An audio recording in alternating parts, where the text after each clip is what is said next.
आपको एक ऐसा फॉर्मूला बताऊंगी जिसे आप यूज़ करके खुद ही कैलकुलेट कर पाएंगे बॉडी फैट परसेंटेज। ये क्वेश्चन तो डेफिनेटली आया होगा कि जो बॉडी में बर्न फैट होता है ये जाता कहाँ है एंड किस तरीके के बेली फैट में कौन से टाइप के फूड को इनटेक करना चाहिए। बहुत सारे डाइट प्लान को फॉलो कर लिया है, बहुत डिफरेंट टाइप की एक्सरसाइज भी हम डेली कर ही रहे हैं, बट फिर भी हमको रिजल्ट दिखने को नहीं मिलते हैं। तो हमें कोई भी डाइट प्लान या फिर कोई भी तरीके की एक्सरसाइज को शुरू करने से पहले हमको एक ग्रॉस आइडिया होना चाहिए साइंटिफिकली कि वेट लॉस होता क्या है, वेट लॉस होने के लिए क्या डिफरेंट इन्फ्लेमेटरी सेल्स, हॉर्मोन्स या फिर different other cheese roll play करती है। तो आज मैं अपने सेशन में आपको बताने वाली हूँ कि किस तरीके से जो हमारा वेट एक्युमुलेट होता है वो किस तरीके से हिट करता है differently main and the women को। साथ ही साथ मैं आपको एक ऐसा फॉर्मूला बताऊंगी जिसे आप यूज़ करके खुद ही कैलकुलेट कर पाएंगे body fat percentage at home. साथ में मैं आपको बताऊंगी ऐसे हार्मोन्स जो बहुत ज़्यादा इंपॉर्टेंट रोल प्ले करते हैं इन द फैट एक्युमुलेशन। साथ ही साथ मैं आपको different type of belly fat and उससे रिलेटेड कौन से फूड आइटम्स आप खाएं जिससे आप उस लेवल के बेली फैट से बच सकें। मेरा नाम है डॉक्टर सोनल भटनागर एंड स्वागत है आप सबका मेरे यूट्यूब चैनल पे डॉक्टर सोनल हेल्थ रिवाइवल।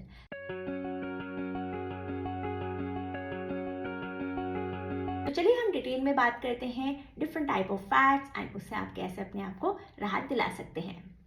सबसे पहले हमको ये जानना ज़रूरी है कि मेल कैटेगरीज में जो फैट एक्युमुलेट होता है वो मोस्ट ऑफ द टाइम आपके एब्डोमेन रीजन में होता है एंड फीमेल्स में कंडीशन अपोजिट होती है। इंस्टेड ऑफ एब्डोमेन रीजन बहुत ज़्यादा पॉसिबिलिटी होती है कि फैट एक्युमुलेट हो आपके हिप या फिर लेग रीजन में। तो ये होता कैसे है उसको मैं आपको एक शॉर्ट में समझाना चाहूँगी। सबसे पहले हमको जानना ज़रूरी है कि जो फैट है वो टू टाइप्स के होते हैं। एक होता है सबक्यूटेनियस फैट जो हमारे स्किन के जस्ट नीचे होता है, जबकि जो दूसरा होता है वो होता है विसरल फैट जो हमारे डिफरेंट वाइटल ऑर्गन्स के ऊपर होता है। अब ये क्वेश्चन आता है कि ये जान के क्या फ़ायदा। तो अगर आप कोई भी वेट लॉस का जर्नी स्टार्ट कर रहे हैं तो आपको पता होना चाहिए कि आपके बॉडी में सबक्यूटेनियस टाइप का फैट है कि विसरल टाइप का फैट है। अगर आपने ये चीज़ को समझ लिया तो आपका जो वेट लॉस जर्नी है बहुत ज़्यादा इजी हो जाएगी। अगर वेट लॉस की बात करें, अगर आपके बॉडी में सबक्यूटेनियस फैट है तो वेट लॉस जर्नी काफ़ी इजी होती है compare to the visceral fat के। विसरल फैट जबकि आपके वाइटल ऑर्गन के अराउंड में होता है तो उसका जो लॉस होता है उसको करना डिफिकल्ट होता है एंड अगर विसरल फैट बहुत ज़्यादा हाई मात्रा में हो जाए तो पॉसिबिलिटी होती है कि वो आपके डिफरेंट ऑर्गन्स में इन्वेड कर जाए। अगर वो आपके डिफरेंट ऑर्गन्स में इन्वेड करता है तो severe condition like heart issues and diabetes भी क्रिएट हो सकता है। अब नॉर्मल रेंज क्या है? नॉर्मल एवरेज मैन में जो नॉर्मल बॉडी फैट परसेंटेज होता है वो करीब करीब 18 से 24% तक हो सकता है, जबकि फीमेल में नॉर्मल बॉडी फैट परसेंटेज जो है वो 25% टू 31% तक हो सकता है। अब इसको कैलकुलेट कैसे किया जाए, तो इसका फॉर्मूला बताऊं तो मेन कैटेगरी में आपके पास दो चीज़ें होनी चाहिए। एक हो गया बॉडी मास इंडेक्स जिसका फॉर्मूला मैंने अपने डिस्क्रिप्शन बॉक्स में ऐड कर दिया है। उसके बाद दूसरी आपको पता होनी चाहिए एज।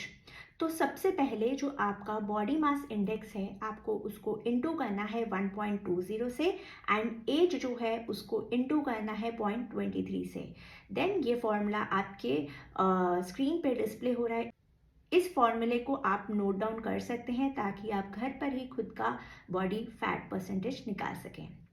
अगर विमेन की बात करें तो विमेन में भी अप्रॉक्सीमेटली सेम फॉर्मूला ही रहता है विद स्मॉल चेंजेस, तो आप इसको भी नोट कर सकते हैं एंड अपने घर पर खुद ही बॉडी फैट परसेंटेज भी निकाल सकते हैं। अब हमको ये जानना ज़रूरी है कि जो मेन होते हैं उनमें बहुत बार ऐसा क्यों होता है कि जो फैट है वो एक्युमुलेट होता है एब्डोमेन रीजन में ही। जैसे कि हमने सुना है कि मेन के कैटेगरी में जैसे जैसे एज बढ़ती जाती है वैसे वैसे पॉसिबिलिटी होती जाती है बेली फैट के बनने की। तो ये ऐसे होता क्यों है? यहाँ पर एक बहुत इंपॉर्टेंट ऑर्गन है जो रोल प्ले करता है, दैट इज़ अ एस्ट्रोजन। तो ये जानना हमें ज़रूरी है कि जब भी हमारे बॉडी में एस्ट्रोजन लेवल जो होता है बहुत हाई मात्रा में होता है तो फैट एक्युमुलेट होता है। अगर मैं आपको मेल कैटेगरी बताऊं तो उनमें आपने ये सुना ही होगा कि जैसे जैसे एज बढ़ती है पॉसिबिलिटी होती है बेली फैट के बनने की। तो इसके पीछे का साइंस ये है कि जब भी मेल यंग होते हैं तो उनके अंदर टेस्टोस्टेरोन लेवल जो होता है वो बहुत हाई मात्रा में होता है, जबकि विद एज जो टेस्टोस्टेरोन लेवल है वो कम हो जाता है। अब जब आपका टेस्टोस्टेरोन कन्वर्ट होता है एस्ट्रोजन में बाय द एंजाइम कॉल्ड एरोमेटेज, और जब ये एंजाइम बहुत हाई लेवल की होती है तो एस्ट्रोजन लेवल भी बॉडी में हाई मात्रा में बनने लग जाता है। और हम सबको पता ही है कि एस्ट्रोजन जो है वो एक बहुत बड़ा कारण है वेट गेन का। तो इसलिए बहुत बार देखा जाता है कि मेल्स में एब्डोमेन रीजन में या फिर हम बोल सकते हैं बेली फैट बनता है। और हम सबको ही पता है कि फीमेल में two hormones estrogen and progesterone जो होते हैं वो प्रीडोमिनेंट रहते हैं, एंड जब उनमें से एस्ट्रोजन लेवल हाई मात्रा में बनने लगता है बॉडी में तो पॉसिबिलिटी होती है वेट गेन की। दूसरा है कॉर्टिसोल हार्मोन। जी हाँ, आपने सही सुना है। कॉर्टिसोल हार्मोन, जिसे हम स्ट्रेस हार्मोन भी बोलते हैं, वो भी बहुत ज़्यादा इंपॉर्टेंट रोल प्ले करता है in accumulation of the fat specifically in the abdomen region. And ये अमेरिकन इंस्टीट्यूट ऑफ स्ट्रेस ने क्लेम किया है या फिर बताया है कि जो स्ट्रेस है यानी कि कॉर्टिसोल हार्मोन है बहुत ज़्यादा इंपॉर्टेंट रोल प्ले करता है इन द बेली फैट। तो ये चीज़ क्लियर है कि अगर आपकी बॉडी में हाई लेवल का कॉर्टिसोल बन रहा है तो बहुत ज़्यादा पॉसिबिलिटी है हैवी बेली फैट होने की। तीसरा है इंसुलिन। जी हाँ, अगर हमारे बॉडी में बहुत हाई मात्रा में इंसुलिन बन रहा है, वो कोई भी कारण हो सकते हैं। इंसुलिन ज़्यादा बनना बाय डाइटरी हैबिट्स, अगर आप बहुत ज़्यादा मात्रा में कार्बोहाइड्रेट्स या फिर प्रोसेस्ड फूड को इनटेक कर रहे हैं तो इंसुलिन बनने की पॉसिबिलिटी बहुत ज़्यादा होती है, क्योंकि अगर आपने कार्बोहाइड्रेट का इनटेक किया तो फर्दर ग्लूकोज में ब्रेक होगा एंड ब्लड ग्लूकोज लेवल जो है वो बॉडी का बढ़ जाएगा।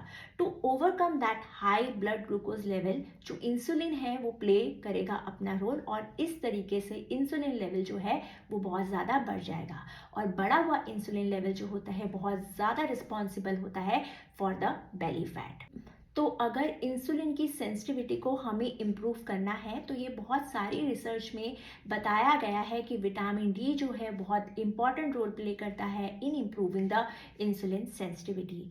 इसलिए जिन भी लोगों में अगर विटामिन डी की डिफिशिएंसी होती है तो उनमें टेस्टोस्टेरोन लेवल कम होता है, एस्ट्रोजन लेवल बहुत ज़्यादा होता है, जिसकी वजह से बेली फैट होता है। तो जब भी कभी आप वेट लॉस जर्नी पे जाने का सोच रहे हैं तो आप विटामिन डी का टेस्ट करवाना ना भूलिए, क्योंकि हम अपने डाइट के साथ अगर हम कोई विटामिन डी का सप्लीमेंट भी ऐड करते हैं तो भी एक बूस्ट मिलेगा आपके बॉडी को to lose the belly fat. Then comes the posture. जी हाँ, पोस्चर एक बहुत ज़्यादा इम्पॉर्टेंट चीज़ है। अगर आप स्टैंड या फिर सिटिंग पोजीशन में इरेक्टली बैठेंगे तो पॉसिबिलिटी होती है कि आपकी एब्डोमिनल मसल जो है वो इंगेज रहे।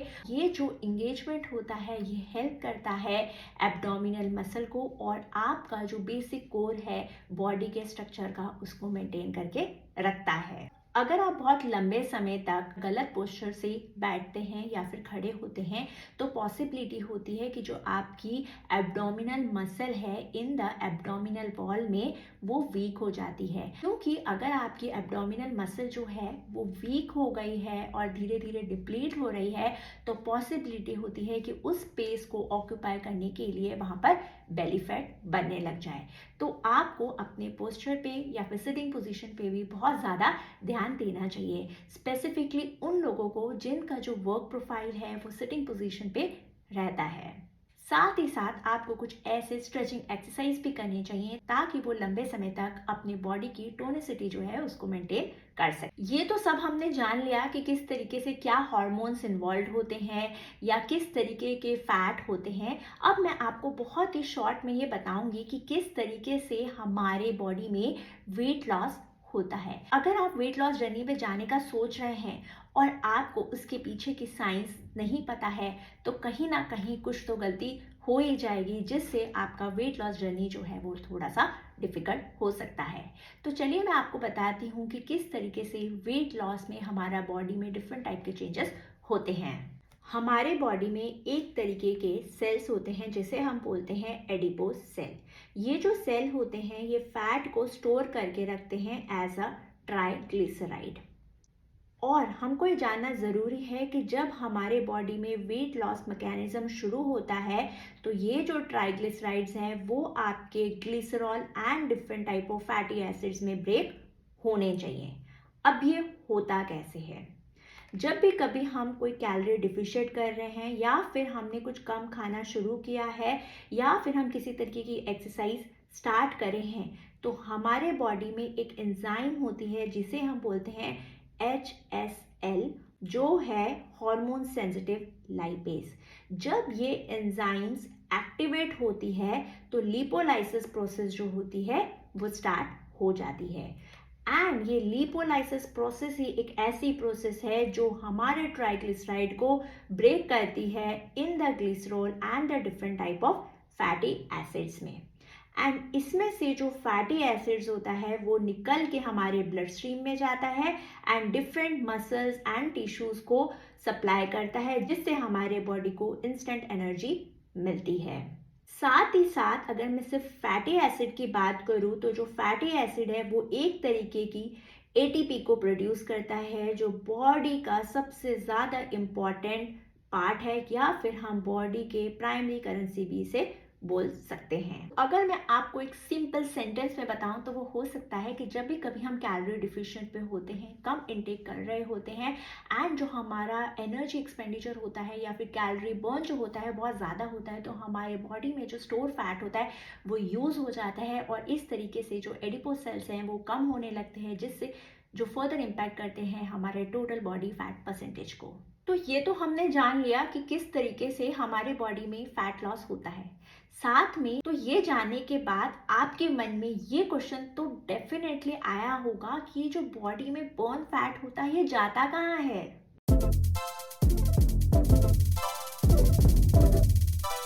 वो दो बाय प्रोडक्ट्स बनाती है जो है carbon dioxide and the water. Carbon dioxide जो होता है वो हमारे लंग्स के थ्रू एक्सेल होके निकल जाता है एंड जो वाटर होता है वो एक्सक्रीट होता है थ्रू द यूरिन या फिर आप बोल सकते हैं स्वेटिंग के एंड द रेस्पिरेटरी सिस्टम के। इसलिए आपने बहुत बार देखा होगा कि अगर आप कोई अग्रेसिव टाइप की एक्सरसाइज कर रहे हैं या कुछ भी आप ऐसा कर रहे हैं जिससे बहुत ज़्यादा स्वेटिंग हो तो वो एक सिग्नल होता है कि आपके बॉडी का जो फैट है वो बर्न हो रहा है। अब हम बात करेंगे different type of belly fat के बारे में एंड किस तरीके के बेली फैट में कौन से टाइप के फूड को इनटेक करना चाहिए।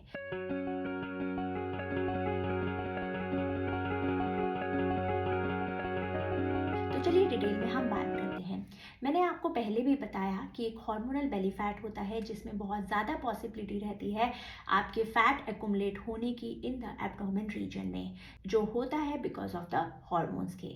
इसके अंदर दो हार्मोन्स जो हैं वो इम्पॉर्टेंट रोल प्ले करते हैं, that is the insulin and the cortisol. अब जो इंसुलिन है वो बनता है क्योंकि आप बहुत लंबे समय से प्रोसेस्ड फूड या फिर सिंपल कार्बोहाइड्रेट का इंटेक कर रहे हैं। जब भी कभी आप इस तरीके के फूड को इनटेक करते हैं तो आपके बॉडी में जो ब्लड ग्लूकोज लेवल है वो जल्दी से स्पाइक होता है एंड उसको ओवरकम करने के लिए इंसुलिन सिक्रीट होता है। और ऐसा करते करते जैसे ही आपका जो बॉडी में इंसुलिन लेवल है अगर बढ़ जाता है तो पॉसिबिलिटी होती है fat accumulation in the abdomen region. दूसरा है कॉर्टिसोल। बहुत बार या फिर बहुत लंबे से अगर आप स्ट्रेस को फेस कर रहे हैं तो एक तरीके के हार्मोन्स बनते हैं जिसे हम कॉर्टिसोल हार्मोन्स बोलते हैं और ये हार्मोन्स बहुत ज़्यादा इंपॉर्टेंट रोल प्ले करते हैं इन द बेली फैट में। तो अगर मैं इसके डाइट की बात करूं तो अगर आप हार्मोनल रिलेटेड बेली फैट को फेस कर रहे हैं तो आपको इमीडिएट अफेक्ट पे सिंपल कार्बोहाइड्रेट या फिर प्रोसेस्ड फूड आइटम्स जो है उनको बंद कर देना चाहिए। दूसरा है आपको अपने डाइट में ओमेगा 3 फैटी एसिड्स को ऐड करना चाहिए क्योंकि ओमेगा 3 फैटी एसिड्स जो होते हैं वो बनाते हैं एंड इंक्रीज करते हैं productivity and the activity of the two important neurotransmitter, that is the dopamine and the serotonin. अगर मैं ओमेगा 3 फैटी एसिड के सोर्सेज की बात करूँ तो वो हो सकते हैं nuts, seeds, olive oil and अगर आप नॉन वेजिटेरियन ऑप्शन देख रहे हैं तो आप फैटी फिश को भी ऑप्ट कर सकते हैं। थर्ड है the food rich in the folic acid and the vitamin C. जी हाँ, ये जो 2 कैटेगरीज़ हैं फूड की, अगर आप इसको अपनी डेली लाइफ में ऐड करते हैं, तो ये बॉडी में हेल्प करता है in increasing the neurotransmitter that is the dopamine and the serotonin. अगर मैं आपको फॉलिक एसिड के एग्जाम्पल के बारे में बताऊं तो वो कोई भी ग्रीन वेजिटेबल्स हो सकती है, जैसे कि पालक, ब्रोकली या फिर different type of beans, chickpeas and the lentils. And vitamin C में कोई भी सिट्रस फ्रूट हो सकता है, जैसे कि ऑरेंज, लेमन, लाइम जूस, या फिर अगर आप शुगर का थोड़ा सा ब्लेंड चाहते हैं अपने कोई फ्रूट में, यानी कि विटामिन सी के फ्रूट में, तो आप ब्लूबेरीज को भी ऑप्ट कर सकते हैं। अगर आप हार्मोनल टाइप के बेली फैट को फेस कर रहे हैं तो आप उसके अंदर क्रूसीफेरस टाइप ऑफ वेजिटेबल्स भी ऐड कर सकते हैं, क्योंकि जैसे मैंने आपको पहले भी बताया कि जब आपके बॉडी में टेस्टोस्टेरोन कन्वर्ट होता है बाय द एंजाइम एरोमेटेज से एस्ट्रोजन लेवल में, एंड एस्ट्रोजन लेवल्स बहुत हाई मात्रा में बढ़ जाता है, तो बहुत ज़्यादा पॉसिबिलिटी होती है वेट गेन में। सिमिलरली इन फीमेल में अगर एस्ट्रोजन लेवल बहुत ज़्यादा हो जाता है कंपेयर टू द प्रोजेस्टेरोन, तो वेट गेन होता है। तो इस सिचुएशन में एडवाइस किया जाता है कि आप क्रूसीफेरस वेजिटेबल्स, जिसमें different type of cabbage, cauliflower या फिर डिफरेंट टाइप ऑफ वेजिटेबल्स आ सकते हैं, अगर आप इसका कंजप्शन बढ़ा देते हैं तो पॉसिबिलिटी होती है कि जो एस्ट्रोजन लेवल है वो अपनी रेंज में रहे और फर्दर वेट गेन को ना होने दे। लास्ट में है herbal tree. Different type of herbal tea को अगर आप अपने डेली रूटीन में ऐड करते हैं तो आप एक तरीके के जो बॉडी में बनने वाले कॉर्टिसोल हार्मोन है उसको कम कर सकते हैं, क्योंकि जो एक हर्बल टी का सिप होता है वो आपके बॉडी में वार्मनेस एंड फ्रेंडलीनेस क्रिएट करता है, जो लॉन्ग रन में आपके बॉडी के अंदर कॉर्टिसोल हार्मोन यानी कि स्ट्रेस हार्मोन को रिड्यूस करने में हेल्प करती है। अगर आप हर्बल टी का एग्जाम्पल देख रहे हैं तो वो हो सकता है ग्रीन टी, लेवेंडर टी या फिर कैमोमिल टी। दूसरा है प्रोट्रूडिंग बेली। जी हाँ, ये बहुत ज़्यादा कॉमन टाइप की बेली फैट होता है जो आजकल की जनरेशन में देखने को मिल रहा है। अब ये होता क्यों है? जो प्रोट्रूडिंग बेली फैट होता है एक तरीके का dangerous type of belly fat consider हम कर सकते हैं, क्योंकि इसमें जो विसरल फैट है, यानी कि जो फैट आपके डिफरेंट टाइप ऑफ ऑर्गन्स में एक्यूमुलेट है, यानी कि अगर मैं आपको बताऊं कि अगर वो लीवर से जो विसरल फैट होता है वो निकलता है, एक तरीके के सैक में जाता है, एब्डोमिनल कैविटी में जाता है, एंड वो डिफरेंट तरीके से डिफरेंट ऑर्गन्स को हिट करता है। तो अगर आपके बॉडी में विसरल फैट बहुत ज़्यादा हाई मात्रा में बन गया है तो पॉसिबिलिटी हो सकती है कि वो आपके बॉडी में डिफरेंट वाइटल ऑर्गन्स के अंदर इन्वेड कर जाए। अब पता कैसे लगाया जाए कि आपके बॉडी के अंदर प्रोट्रूडिंग बेली फैट है कि नहीं?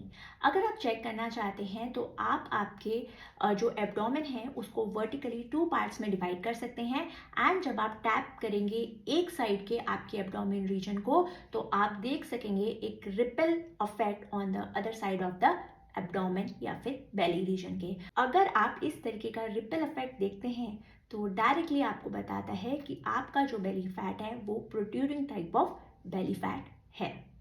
अब अगर आपका बेली फैट जो है अगर वो प्रोट्रूडिंग टाइप का है तो उस सिचुएशन में आपको किस तरीके के फूड आइटम्स का इंटेक करना चाहिए? कभी भी अगर हम कोई वेट लॉस का डाइट प्लान करते हैं तो हम उसके अंदर अच्छे लेवल का complex carbohydrate, protein, fibre, healthy fat, ये सब तो ऐड करते ही हैं। बट अगर आपका बेली फैट अगर प्रोट्रूडिंग टाइप का है तो आपको किस चीज़ों का ध्यान रखना चाहिए? नो डाउट प्रोटीन बहुत इंपॉर्टेंट रोल प्ले करता है इन बर्निंग द फैट, बट अगर आपका protruding type of belly fat है तो उसके अंदर आपको जो प्रोटीन है वो लेस से मॉडरेट कैटेगरी में ही लेना चाहिए, क्योंकि प्रोट्रूडिंग बेली फैट जो होता है उसमें कहीं ना कहीं जो आपका लीवर है वो अच्छे तरीके से फंक्शन नहीं कर रहा है, जो आपका लीवर है मोस्ट अफेक्टेड कंडीशन में है।